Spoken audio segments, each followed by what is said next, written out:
o reverencial conjunto habitacional Nelson dos Anjos. Eu saúdo a cada um de vós com a paz do Senhor Jesus. A paz do Senhor. E estendo mais uma vez o convite. Esse convite aqui, inicialmente, primordialmente, é para que venham ouvir o Evangelho, da Palavra de Deus. É ela que é o poder de Deus para a salvação de todo aquele que crê.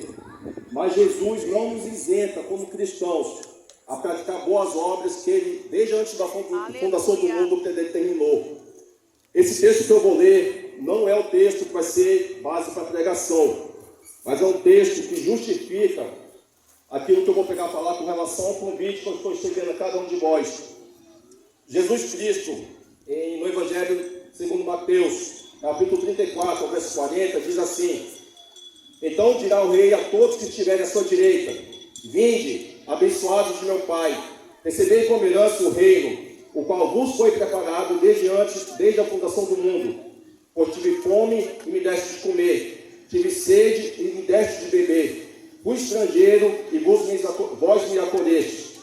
Quando necessitei de roupas, vós me vestistes, estive enfermo e vós me cuidastes, estive preso e foste visitar-me. Então os justos desejarão saber: mas, Senhor, quando foi que te encontramos com fome e te demos de comer, ou com sede e te saciamos? E quando te recebemos como estrangeiro e te hospedamos, ou necessitado de roupa e te vestimos? Ou ainda quando estiveste doente ou encarcerado e fomos te ver? Jesus pega a fala, finalizando o verso 40. Então o rei esclarecendo-lhes responderá: com toda a certeza vos asseguro que sempre que o fizeste para algum destes meus irmãos, mesmo que ao menor deles, a mim o fizeste. O texto aqui lido fala primeiramente do testemunho de pregar, não somente fazer visitar as pessoas com a proclamação do Evangelho, do reino de Deus. A incumbência principal da igreja é pregar a palavra da salvação, a palavra de Deus, que é o Evangelho. Mas a nós, como cristãos, também somos chamados a praticar as boas obras, desde que essas boas obras condicionem as pessoas a vir reconhecer Deus. Jesus pega a fala do aspecto que a gente está querendo pegar fazer aqui, que não é o motivo principal pelo qual que a gente veio. O motivo principal é falar do Evangelho, do poder de Deus para a salvação de todo aquele que aqui crê e receber Jesus como Salvador. Mas nós temos aqui conosco algumas peças de roupas que nós queremos fazer doação aqui nesse conjunto. E logicamente nós vamos fazer doação para as pessoas que estiverem aqui ouvindo, participando conosco desse culto. Então você ainda está estendido a oportunidade de você vir aqui conosco, ouvir a palavra de Deus.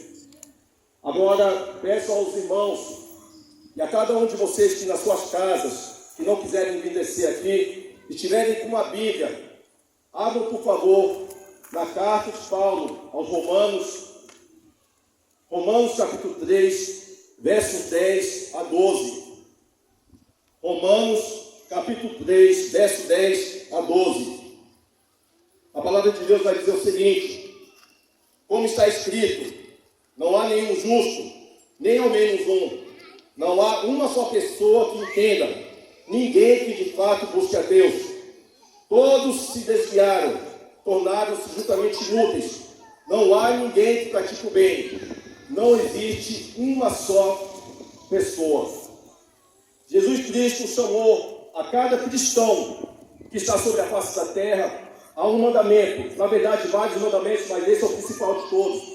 Marcos 16:15 diz assim: e quando estiveres indo pelo mundo inteiro, proclamai o Evangelho a toda criatura. Verso 16 diz: todo aquele que crer e for batizado será salvo. Aquele que não crer será condenado. A única incumbência de nós como cristãos na noite desse dia é tão somente pregar o Evangelho, é tão somente anunciar as boas novas da salvação na pessoa de Cristo Jesus. A todos aqueles que receberem, acolherem essa mensagem com fé e arrependimento, com arrependimento e fé, Jesus Cristo fará de vocês não somente filhos de Deus, mas fará cada um de vós que crerem na palavra do Evangelho, se arrependerem dos seus pecados, a terem a vida eterna, a salvação. O Evangelho ele nos mostra duas notícias. A primeira, que é um Deus santo, Criador dos céus e da terra, o único Deus digno de adoração e todo louvor, que enviou seu Filho à terra, Jesus Cristo, para morrer em razão dos nossos pecados. Ali na cruz do Calvário, quando Jesus foi morto, ele foi morto porque ele recebeu sobre si a ira de Deus contra a punição dos pecados a cada ser vivente sobre a face da terra. O texto que eu li, Romanos capítulo 3, versos 10 a 12, ele fala da minha condição, da sua condição, da condição de cada ser humano sobre a face da terra. O texto lido fala sobre a universalidade do pecado. Romanos 3, 10, 12 diz: não há nenhum justo, nem ao menos um. Não há uma só pessoa, e ninguém que entenda de Deus, e ninguém que de fato busque a Deus. Todos, não alguns, mas todos se desviaram, tornaram-se juntamente inúteis. Não há ninguém que pratique o bem, não há uma só pessoa. Quando o apóstolo Paulo, pelo poder do Espírito Santo, sob a direção do Espírito Santo, escreveu essa epístola, ele estava falando para dois público-alvos. Primeiramente, para os judeus que acreditavam que pelo fato de eles terem sido o povo que receberam primeiramente as profecias e a palavra de Deus, eles acreditavam na sua autossuficiência de serem salvos por si mesmos. Mas Paulo condiciona a toda a raça humana, tanto os judeus, o povo israelita, o povo hebreu, a cada um ser humano sobre a face da terra, aqueles que são chamados de gentios na Sagrada Escritura, a cada ser humano em todas as épocas, em todas as nações, todos somos pecadores. Não há um ser humano sobre a face da terra que ainda não veio a pessoa de Cristo Jesus, que não esteja sob a sentença de ser pecador. Eu quero falar aqui de 6 consequências que o pecado alcançou a todo ser humano que está sobre a face da terra. A primeira consequência se encontra em Romanos capítulo 3, versículo 23, que diz assim: porque todos pecaram e separados ou destituídos estão da glória de Deus. Isaías 59, verso 1 a 2 diz o seguinte: não, o braço forte de Yahvé não está encolhido que não possa alcançar-nos com salvação, nem o seu ouvido está tampado que não possa ouvir. No entanto, são as vossas maldades que fazem separação entre vós e o vosso Deus. Os vossos pecados nublaram e esconderam de vós a face do Senhor, e por isso ele não lhes dará ouvidos. Esses dois versículos falam da sua condição, da condição minha e de cada ser humano sobre a face da terra, aqueles que ainda não conheceram a pessoa de Cristo Jesus. Ele fala que o pecado nos separa de Deus. O pecado é um abismo que, muito mais que somente nos colocar distante de Deus, ele faz que a gente esteja separado da pessoa de Deus. Deus, a cada ser humano sobre a face da terra, Deus enviou seu Filho Jesus Cristo. Enviou Jesus Cristo para que aqueles que crescem nele, no seu ministério, no seu sacrifício, pudessem ser salvos. O pecado fez separação. A pessoa de Cristo Jesus faz a religação e a comunhão daqueles que têm na pessoa de Cristo Jesus. E Jesus Cristo está chamando você, meu querido e minha querida, a cada um de vocês que estão escutando o som desse microfone, que em razão dos seus pecados se encontra separado de Deus. Deus quer reconciliar você na pessoa de Cristo Jesus com Ele. Deus está te chamando para que você venha crendo no Evangelho, crendo na pessoa de Jesus Cristo, reconhecendo que você é um pecador, que está separado da pessoa de Cristo Jesus e de Deus em razão dos seus pecados. E que tão somente através de Jesus Cristo você pode ter reconciliação e poder se aproximar da pessoa de Deus. A primeira consequência é essa: o pecado nos separa de Deus. E nem o aspecto religioso, e nem o sacrifício humano tem capacidade de aproximar qualquer pessoa da pessoa de Cristo Jesus e de Deus. A outra consequência que o pecado trouxe a toda a raça humana, João capítulo 3, versículo 36. Quem crê no Filho tem a vida eterna. Aquele que não crê no Filho não verá a vida, mas a ira de Deus permanece sobre ele. Esse texto está escrito após 20 versículos, de um texto que eu tenho quase certeza absoluta, que vocês que estão nas suas casas, que estão aqui na praça, já devem ter ouvido falar. João 3,16 fala o seguinte: que Deus amou o mundo de tal maneira que enviou seu Filho unigênito, para que todo aquele que nele crê não pereça, mas tenha a vida eterna. João 3,16 fala do amor incondicional de Deus, ao ponto de entregar seu Filho para morrer por miseráveis seres humanos pecadores, para que esses seres humanos, crendo na pessoa de Cristo Jesus, não venham perecer, ou seja, não venham padecer de condenação eterna, não irem para o inferno. Mas João 3,36, ele fala de uma manifestação de um Deus santo. E Deus, por ser santo, a consequência dele ser santo, ele é retribuir ao pecador por sua justiça. E a justiça de Deus se manifesta na sua ira. Quando o texto pega e fala: quem crê no Filho tem vida eterna, são todos aqueles que entregaram as suas vidas ao Filho de Deus e arrependeram dos seus pecados. Mas a parte B do versículo fala: aquele que não crê no Filho não verá a vida, ou seja, não terá a vida eterna, mas a ira de Deus, a ira de um Deus santo, como diz Salmo 7, versículo 11, um justo juiz que se ira contra o pecado todos os dias. Esse justo juiz que há de julgar vivos e mortos, que há de julgar você, meu querido, que há de julgar você, minha querida, que está na sua casa, no seu apartamento, ou que se encontra nessa praça, e há de julgar todos os seres humanos sobre a face da terra. O julgamento de Deus é esse: a todo aquele que crê na pessoa do Filho de Deus, esse terá a vida eterna. Aqueles que, ouvindo do Evangelho, não se arrependerem dos seus pecados, permanecerem indiferentes à pessoa de Deus, essas pessoas receberão a ira eterna de Deus, a condenação de um Deus santo, a fazer com que essas pessoas padeçam a eternidade, de eternidade a eternidade, no inferno. Essa consequência é que o ser humano que não crê em Jesus Cristo, ele está debaixo da ira de Deus. A terceira consequência, Provérbios 28, versículo 9. O que desvia o ouvido para não ouvir a lei, até mesmo sua oração se torna abominável. Evangelho de Jesus Cristo, segundo relatado por João, capítulo 9, verso 31. É sabido que Deus não ouve pecadores, mas todo adorador de Deus, e a todo que faz a sua vontade, a esse ele atende. Zacarias, capítulo 7, verso 11 a 13. Assim diz a palavra de Deus: Eles, porém, não deram ouvidos, sequer aceitaram escutar, mas deram-me as costas e taparam os ouvidos para não escutar nenhuma das minhas palavras. Endureceram o coração e se negaram a ouvir a minha lei e as palavras que o Senhor dos Exércitos havia falado pelo seu Espírito, por intermédio dos antigos profetas. Por esse motivo, eu me deixei tomar pela ira do meu zelo, e assim como eles não quiseram ouvir quando eu falei, assim também eu não vou escutar quando eles orarem e clamarem a mim. Sou eu, Yahvé, o Senhor, soberano, quem está falando.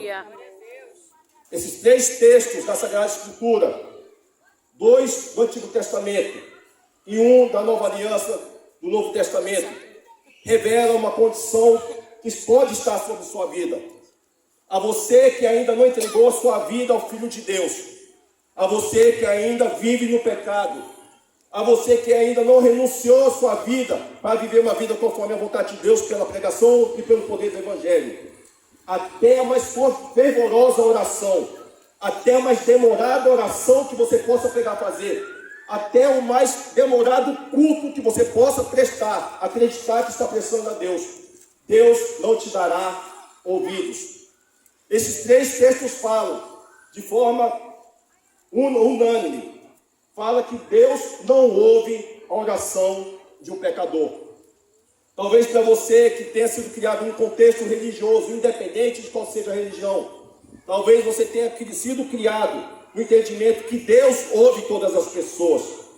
Deus, por ser santo, ele não tem comunhão com pecadores. E por ele não ter comunhão com pecadores, Deus não dará ouvido a pessoas que não entregam sua vida ao Filho de Deus. Deus não ouvirá pecadores pelo sentido simples de quem Deus é. Deus, por ser santo, não ouvirá pessoas que andam em desconformidade, ou seja, andam contrário à sua vontade. Provérbios 28:9 fala que muito mais do que Deus não somente não ouvir, a oração de um pecador é abominável para Deus. Até a oração de uma pessoa que vive no pecado é execrável diante de um Deus santo. Zacarias 7:11 fala por qual motivo Deus não há de ouvir a oração de um pecador. No versículo 11 a 13 fala: eles, aqueles que viveram no pecado, lá na antiga aliança, o povo de Israel, eles, porém, não deram ouvidos, sequer aceitaram escutar. Deram-me as costas e taparam os ouvidos para não escutar. Endureceram o coração. Essas pessoas que praticam isso, praticaram no passado e praticam nos dias atuais, que estão indo pessoas cristãs, fazendo convite para essas pessoas ouvirem o Evangelho. E essas pessoas mantiverem indiferentes, não quererem ouvir de Deus, não quererem saber de Deus, não sequer pôr no lugar de ouvir a palavra de Deus.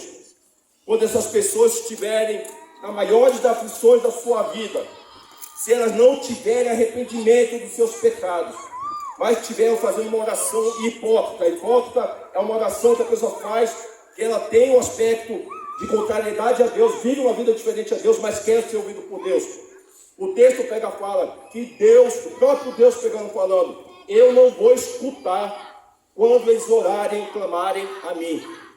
Deus não ouvirá a oração sequer de um pecador, porque essas pessoas, primeiramente, não quiseram ouvir da palavra de Deus.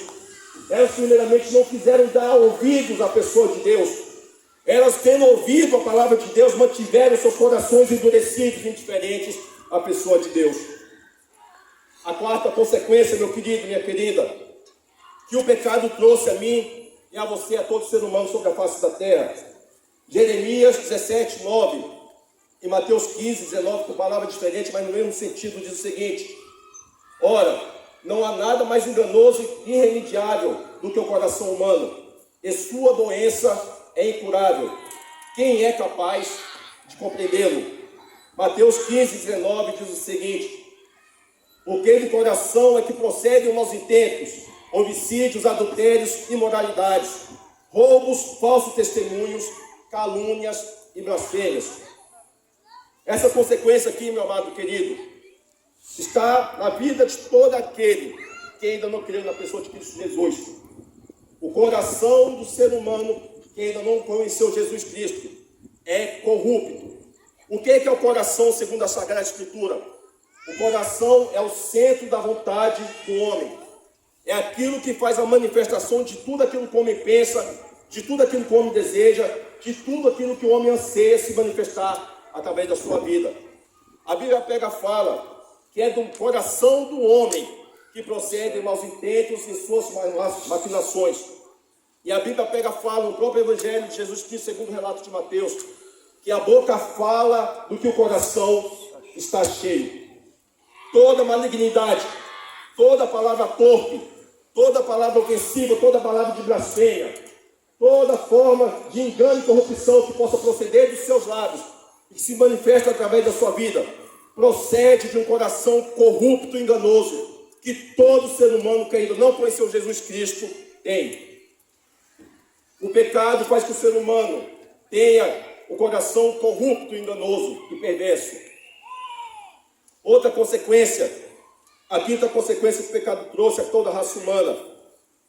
João 3,19 diz assim: e o julgamento é este, que a luz veio ao mundo, mas os homens amaram mais as trevas do que a luz, porque as suas obras eram más. Provérbios 21, versículo 10, diz o seguinte: a alma do ímpio anseia por praticar o mal, aos seus olhos ninguém merece bondade. Muito mais do que se deleitar, ter prazer, ter satisfação no pecado, muito mais do que mergulhar nos prazeres e deleites que o pecado oferece, porque o pecado satisfaz, mas ele corrompe. O pecado dá prazer, mas ele ilude.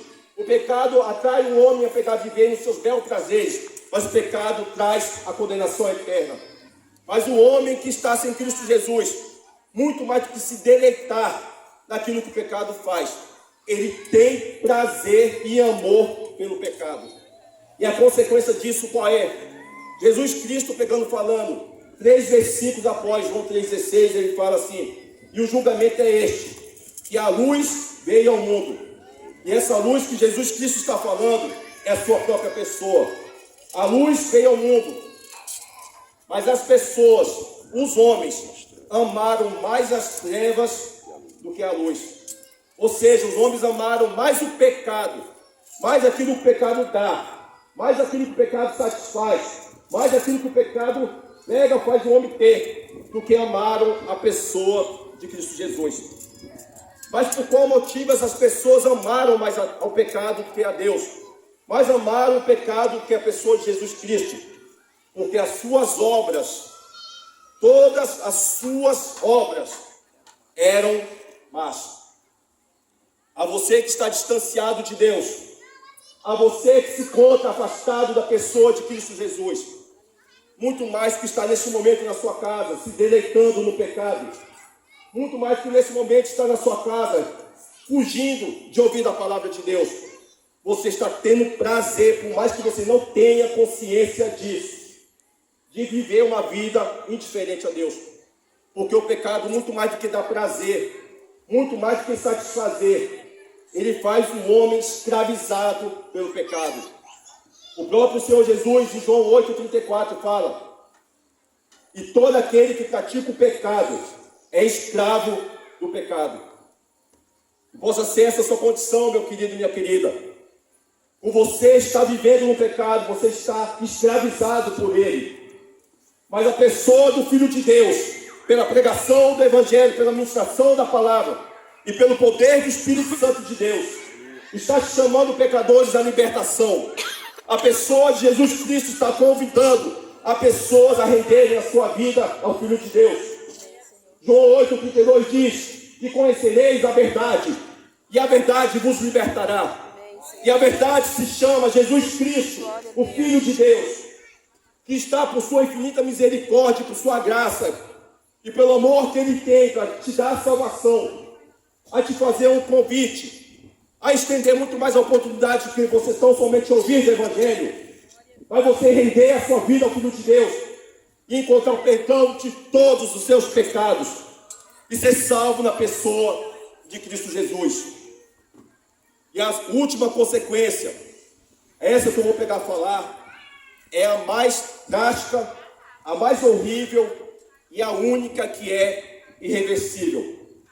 Todas as outras consequências que eu peguei e falei, que o pecado nos separa de Deus, que o pecado faz que o pecador esteja debaixo da ira de Deus, que o pecado impede que as orações do pecador sejam ouvidas.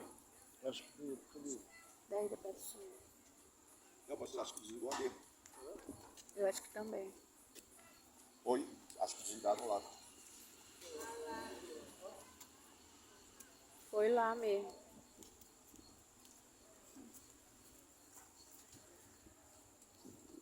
Esteja intercedendo. Eu estou intercedendo. Eu estou. Em nome de Jesus, eu sei que é seríssimo. Retornando ao que a gente estava falando, a Caixa deu um problema aqui com relação à parte elétrica. Mas louvado seja Deus, que Deus é maior do que qualquer tipo de oposição ou retaliação das trevas. Justamente no final da pregação, onde eu estava falando que as 5 primeiras consequências que eu peguei e falei, que o pecado trouxe, que o pecado nos separa de Deus, que o pecado faz com que o pecador esteja debaixo da ira de Deus, que o pecado impede que as orações do pecador sejam ouvidas por Deus, que o pecado faz com que o pecador tenha o coração corrupto, que o pecado faz o pecador amar e se deleitar e ter prazer no pecado. Todas essas 5 consequências que eu peguei e falei são irreversíveis, são irremediáveis. A você que está ouvindo aqui o som desse microfone, a você que ainda não encontrou Jesus Cristo no caminhar da sua vida, A você que ainda não rendeu a sua vida ao Filho de Deus, eu não estou falando de abandonar uma religião e vir para outra religião. Eu estou falando de abandonar uma vida de pecado, uma vida contrária à vontade de Deus, que tão somente Jesus Cristo, o Senhor, tem o poder de te libertar. Essas consequências são capazes de mudar na data de hoje, se você entregar a sua vida ao Filho de Deus. Hebreus 9, 27 diz que está destinado o homem morrer uma só vez, e logo depois disso vem o juízo. Após a morte, tem duas sentenças. Uma de condenação, e essa condenação é eterna. A outra de salvação, de glorificação, de estar livre das consequências do pecado. Se você morrer na noite de hoje, sem Cristo Jesus, se você não se arrepender dos seus pecados, nada e nem ninguém vai poder mudar a história da sua vida na eternidade. Você passará uma eternidade distante de Deus. E essa consequência, que é a última, é a única que não tem como ser mudado por nada, por religião nenhuma, por sacrifício humano nenhum. Romanos 6, 23, a parte A, o versículo diz o seguinte: porque o salário do pecado é a morte. Aí você vai pegar e falar, todos os seres humanos vão morrer. Sim, é uma das consequências da morte, morte física. Jesus fez o homem para ser eterno, Deus fez o homem para ser eterno, mas o pecado fez com que o homem pegasse e tivesse seus dias abreviados pela morte. Mas essa morte que Jesus não está falando não é a morte física, porque os salvos e os não salvos vão morrer. Não é a morte espiritual, porque tanto salvos como não salvos estiveram na condição de mortos espirituais. Essa morte que Jesus está pegando falando, que é a justa recompensa, ou seja, o salário devido a pessoas que vivem no pecado, é a morte eterna, é o inferno. A segunda morte, que é irreversível, a todos os seres humanos que forem para o inferno, a todos os seres humanos que morrerem sem terem arrependimento dos seus pecados, essas pessoas padecerão de eternidade a eternidade, sofrendo a consequência, as consequências de não reconhecerem que Jesus Cristo é o Senhor. Essas pessoas terão consciência das ricas e gloriosas oportunidades que elas tiveram durante um culto, diante de um pai, de uma mãe, de um familiar que é cristão, e quis falar do Evangelho para ela, e ela deu as costas, se manteve indiferente. Para que você não vá para esse lugar de horror, para que você não vá nesse lugar de separação eterna, de condenação eterna. Jesus Cristo faz um convite. Jesus chama a cada um de vós, tão somente crer na pessoa dele, crendo e se arrependendo dos seus pecados. Mas, irmão, eu ainda tenho muitos anos de vida para viver, porque eu sou jovem, eu estou no vigor da minha vida. Eu ainda tenho muita saúde, eu tenho muitos planos. É Deus quem dá a vida, e é Deus quem tira a vida. Aleluia. E como eu e nem você sabemos o dia que partiremos deste mundo. 2 Tessalonicenses, capítulo 1, versículo 8 a 9, diz o seguinte: Ele, Jesus Cristo, punirá os que não conhecem a Deus e os que não são submissos ao Evangelho do nosso Senhor Jesus. Esses que não conhecem a Deus, que não se relacionam com Deus, que têm ouvido do Evangelho e não quiserem se submeter à palavra do Evangelho, esses sofrerão a pena de destruição eterna, a separação permanente da presença do Senhor e da majestade do seu poder. E vocês podem questionar quando ocorrerá isso. 2 Tessalonicenses 1, 10, um versículo após o que eu li, diz o seguinte: esse evento que fará que Deus punirá todas as pessoas que não conhecem a Ele, que não são submissas ao Evangelho.